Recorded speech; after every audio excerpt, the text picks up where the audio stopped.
O livro de Êxodo. No primeiro vídeo, exploramos os capítulos de 1 a 18 que contam a história de como Deus resgatou os israelitas escravizados, enfrentando e derrotando o faraó e oferecendo uma forma de escape por meio do sangue do Cordeiro da Páscoa. Deus então libertou o seu povo, trazendo-os pelas águas do mar até o deserto, onde, surpreendentemente, eles resmungaram e se queixaram. A segunda parte do livro do Êxodo abre com Moisés conduzindo Israel até o pé do Monte Sinai, onde Deus convida a nação de Israel a entrar numa aliança com ele. Aqui chegamos em um outro momento chave na história bíblica, porque esse ponto desenvolve a promessa de Deus a Abraão. Lembre-se, no livro de Gênesis, Deus prometeu que por meio da família de Abraão, ele de alguma forma restauraria a sua bênção para todas as nações. E aqui descobrimos como. Deus diz que, se Israel obedecer os termos da aliança, eles serão guiados pelas leis, ensinamentos e justiça de Deus e se tornarão um reino de sacerdotes. Eles se tornarão os representantes de Deus e mostrarão a todas as outras nações como Deus realmente é.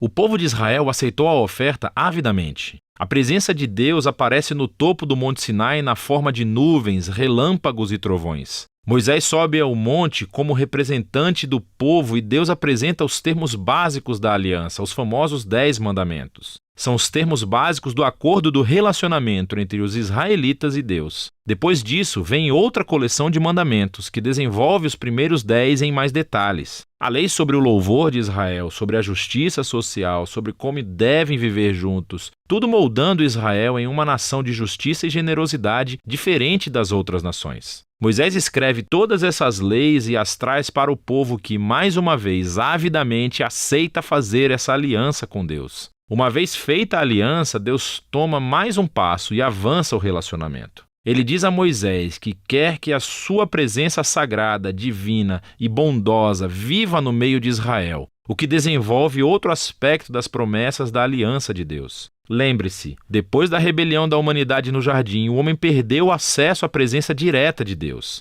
Mas agora é através da família de Abraão que a presença de Deus se torna mais uma vez acessível por meio dessa aliança, primeiro com Israel e depois, um dia, com todas as nações. O que segue são 7 capítulos de plantas arquitetônicas detalhadas da tenda sagrada chamada o tabernáculo. Há um pátio exterior com um altar. No centro há uma tenda com uma sala exterior e uma sala interior. Dentro da sala interior, chamada de Santo dos Santos, há uma caixa dourada chamada Arca da Aliança. Há criaturas angelicais no topo dela. Esse é o ponto principal da presença de Deus. Esses capítulos têm muitos detalhes. É importante saber que cada parte tem algum tipo de valor simbólico. Todas as flores, os anjos, o ouro e as joias relembram o Jardim do Éden, o lugar onde Deus e os seres humanos viveram juntos em intimidade. O tabernáculo é como um Éden portátil, por assim dizer. É o lugar onde Deus e Israel podem viver juntos em harmonia, pelo menos na teoria, porque é justamente aqui que algo se torna muito, muito errado. Israel quebra a aliança. Enquanto Moisés está no topo da montanha recebendo a planta para o tabernáculo, lá embaixo no acampamento os israelitas estão perdendo a paciência. Eles pedem ao irmão de Moisés, Arão, que faça um ídolo no formato de um bezerro dourado para que eles possam adorá-lo como o Deus que os salvou da escravidão no Egito. A presença de Deus está ali, no topo da montanha. Eles podem vê-lo, mas estão lá embaixo, violando os 2 primeiros mandamentos da aliança, com a qual acabaram de concordar. Não há outros deuses e não teremos outros ídolos. O que acontece depois é muito importante. Deus sabe o que está acontecendo lá embaixo. Primeiro, ele compartilha sua própria raiva e dor com Moisés. Ele diz a Moisés o que quer fazer, simplesmente destruir Israel. Mas Moisés intercede, apelando para o caráter de Deus. Ele diz, em primeiro lugar, destruir Israel seria quebrar as suas promessas de aliança com Abraão. Então Moisés apela para a reputação de Deus entre as nações. O que eles irão pensar se virem o Senhor destruir o seu próprio povo?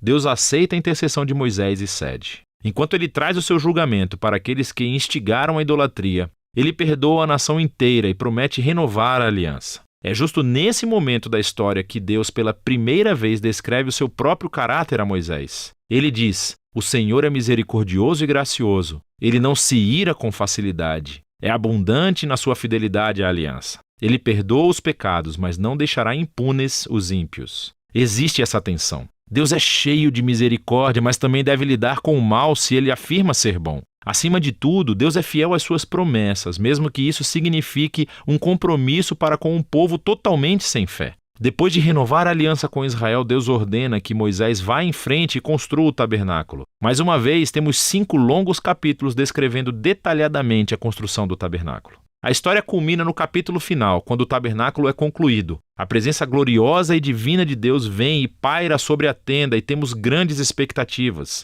Moisés quase entra na tenda, mas no final não entra. Na verdade, ele não tem autorização para entrar. E o livro termina assim. É bem surpreendente, mas nem tanto se você pensar um pouco. Dá para ver o quanto os pecados de Israel danificaram o relacionamento com Deus de mais formas do que entendemos. Lembre-se, o livro começa com a maldade do faraó ameaçando Israel e ameaçando as promessas de aliança com Deus. Mas agora, no final do livro, Israel tornou-se o seu próprio inimigo. São os seus próprios pecados que ameaçam o futuro dessa aliança. Então, a questão apresentada no final do livro é: como Deus vai reconciliar o conflito entre a santidade e a bondade da sua presença com a corrupção pecaminosa do seu próprio povo? A solução para esse problema está no próximo livro. E esse foi o livro de Êxodo.